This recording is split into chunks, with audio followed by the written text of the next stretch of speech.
શિક્ષણ અને સંસ્કાર એ આપણી જિંદગીના મૂળ મંત્ર છે.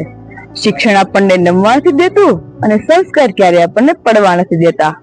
શિક્ષણ ભલે ગમે તે પ્રકારનું હોય પણ તે કોઈ દિવસ વ્યર્થ જતું નથી. જો તમે આજના સમયમાં પુસ્તકના હાથ પકડી લેશો તો ભવિષ્યમાં કોઈના પગ પકડવાનો વારો નહીં આવે. અરે ડિગ્રીઓ તો ફક્ત તમારી ચૂકવેલી ફી રિસીપ્ટ છે. બાકી તમારું સાચું જ્ઞાન તો એ જ હોય કે જેનાથી તમારી કાબિલિયતની ચમક વધી જાય. આખી દુનિયામાં એક ભારત જ એવો દેશ છે જ્યાં પુસ્તકને ભૂલથી પણ પકડવાથી નમસ્કાર કરવામાં આવે છે. કાગળ એની કિસ્મતથી ઉડે છે, જ્યારે પતંગ એની કાબિલિયતથી. કિસ્મત સાથ આપે કે ના આપે પણ તમને કાબિલિયત જરૂર સાથ આપશે. દરેકના જીવનમાં રોજ ભગવાન બે વિકલ્પ મૂકે છે. એક તો ઊંઘતા રહો અને મનગમતા સપના જોતા રહો. બીજો ઉઠો અને મનગમતા સપનાને પૂરા કરો. પસંદગીનો આધાર માત્ર તમારી ઉપર છે.